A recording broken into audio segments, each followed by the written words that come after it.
Episodes by a guest to talk about all the latest Arsenal ongoings.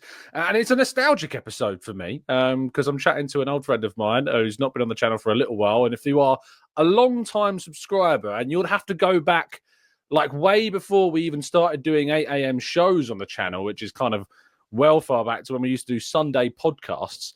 And that was kind of the only real content we put out until I decided to sell my soul and do shows every single morning and sacrifice a lay-in every day.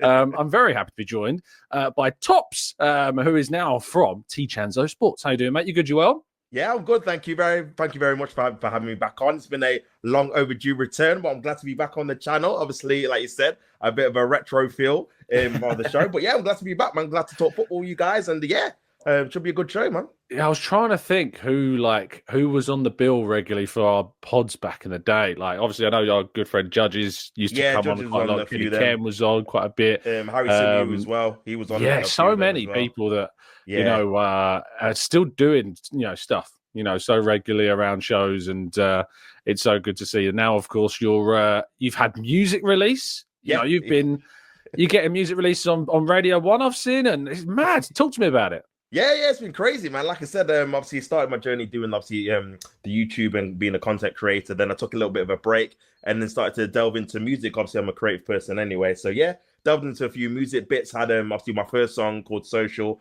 on Spotify, Apple Music, all those platforms. That was actually played on EastEnders, I think 10 times overall. So that was obviously a fantastic achievement. And so it was like the second most famous song on that show, other than the Yeah, and exactly. And ironically, the way they played my song was just before the. Oh, really?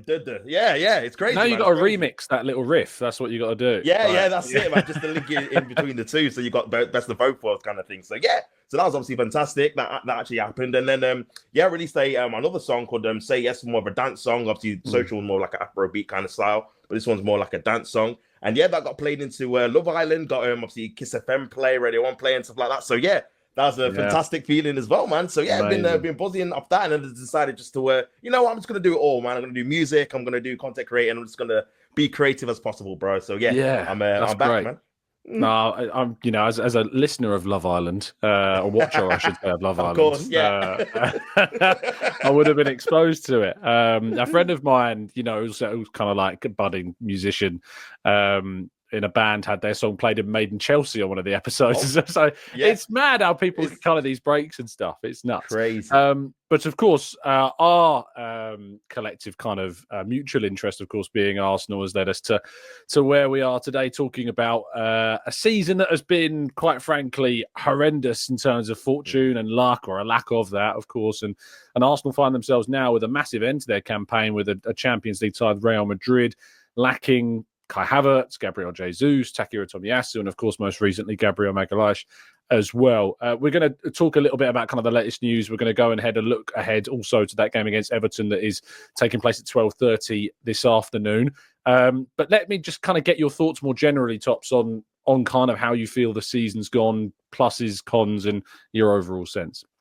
Yeah, man. Obviously, during the start of the season, obviously, my prediction was I was pretty confident Arsenal were going to win the league. I felt like the trajectory of the team the last two seasons, the fact that we finished second both seasons, even finishing 2 points behind last year, I thought this was going to be the season that we were just going to get over the line and do it. I felt like the team was much more experienced in terms of the title races and stuff like that. So going into the season, I was much confident. But I will have to say, during that summer transfer window, when we didn't get that striker or that key forward, I know we got Sterling on loan, but when we didn't get that key forward, that's when I started to think, is it going to be our season? And from the off, bro, from the time that Marino got injured in training and was out for, I don't know, X amount of weeks, I thought, you know what, this doesn't feel right. This doesn't feel right. And then from that, bro, it's just really had like a trickle effect. Odegaard getting injured third game in, then obviously Saka getting injured in December, out for months, Ben White getting injured. And it just feels like, there's been a plethora of injuries, plethora of reasons why we've never had a full fit squad lined up ready to go at games week in, week out. But yeah, I feel like that has obviously played a little bit of a factor. But even so, with Arsenal, I have been disappointed with the way we've been playing. I feel like we've lost that little bit of creative spark. Even when we've had Saka in certain games, I feel like we've not been as fluent as we would want to be, especially going into the last season where we're beating teams 5-0, 6-0. Fantastic results, fantastic performances. I do feel like we've struggled, especially sometimes at home as well, to break down that mid to low block. Certain opportunities we're relying heavily on set pieces, which obviously is a good thing. Having that as in your arsenal is absolutely a brilliant thing, to be honest with you. But I feel like we've been heavily leaning towards that a bit too much. And yeah, I've not really been happy, like I said, with the performances in the whole as a general. I think we've seen snippets of what we can do when teams like come out and really want to tackle us. We've seen it against Manchester City 5-1. We've seen it against Crystal Palace 5-1, Sporting Lisbon. So there is elements still there, but I do feel like Mikel Arteta and sometimes the players as well probably need to take a bit more responsibility in terms of trying to break down that mid to low block. Obviously, it's difficult, and we've seen teams in the past struggle to do it. But I think that's been a real hindrance to our season, because we have struggled against some of the lower teams that we've normally struggled against in previous seasons. You look at the likes of Fulham, we've dropped points obviously away at Craven Cottage. Newcastle, we struggled against them. We dropped points at home to Aston Villa as well. So it's kind of the similar teams. West Ham, we lost at home again like we did last year. So it's kind of the similar teams and similar problems that we're obviously facing every single season now, the last couple of seasons. So for me, in terms of the style of play, I definitely feel like we need to maybe create another feather in our boat, so to speak, something a bit different, maybe from open play, maybe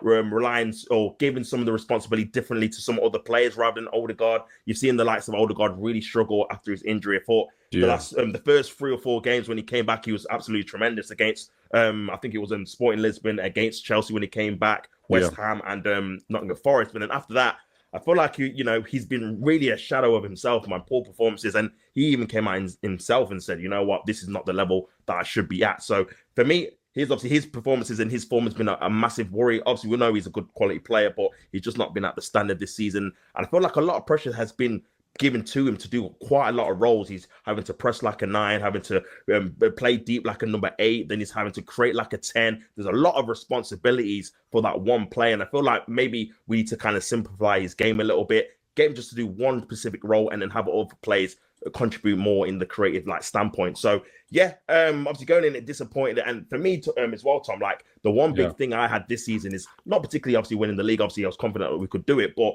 for me it was just to try and get some kind of silverware, anything like League Cup, Epic, anything, just to real give these players a taste of what it is to win some silverware together as a team. I feel like that's really, really important just for us to go forward in terms of we know what it takes in the pressure situations to get over the line and win a pressurized situation, whether it's a final, semi-final, whatever. I feel like it'd be a very good experience for the players.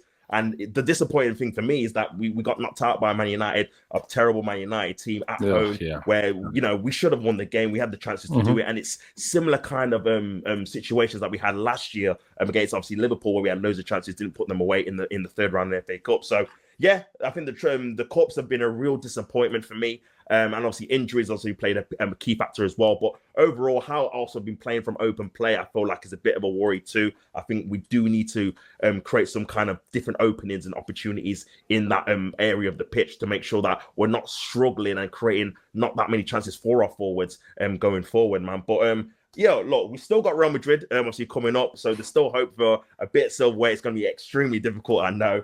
But you know what? Football is a funny game, man.